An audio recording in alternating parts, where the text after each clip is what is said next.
आपण पाहत आहात सत्य व रोखठोक न्यूज चॅनल महावृत्त न्यूज.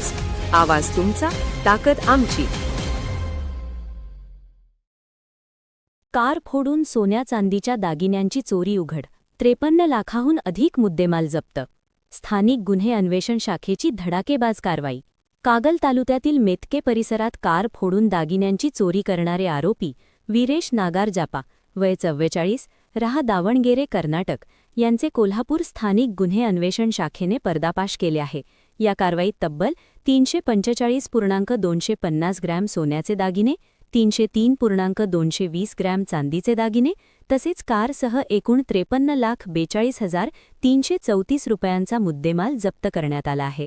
दिनांक 13/2/2026 रोजी सायंकाळी मेतके गावच्या हद्दीत उभी असलेली कार MH14 KN 8810 फोडून अज्ञात चोरट्यांनी सोन्या चांदीचे दागिने लंपास केले होते. या प्रकरणी गुन्हा दाखल होताच पोलीस अधीक्षकांच्या मार्गदर्शनाखाली स्थानिक गुन्हे अन्वेषण शाखेने तपासाची सूत्रे हाती घेतली. तांत्रिक विश्लेषण, CCTV फुटेज आणि गोपनीय माहितीच्या आधारे संशयितांचा मार्ग काढण्यात आला. सापळा रचून संशयितांना ताब्यात घेतल्यानंतर त्यांनी गुन्ह्याची कबुली दिली. त्यांच्याकडून मोठ्या प्रमाणात सोन्या चांदीचे दागिने आणि वापरलेली कार जप्त करण्यात आली. ही कारवाई पोलीस अधीक्षक योगेश कुमार गुप्ता यांच्या मार्गदर्शनाखाली स्थानिक गुन्हे अन्वेषण शाखेच्या पथकाने यशस्वीरित्या पार पाडली. पुढील तपास सुरू असून आणखी गुन्हे उघड होण्याची शक्यता व्यक्त केली जात आहे. कोल्हापूर पोलिसांची ही धडाकेबाज कारवाईमुळे जिल्ह्यात कौतुक होत आहे.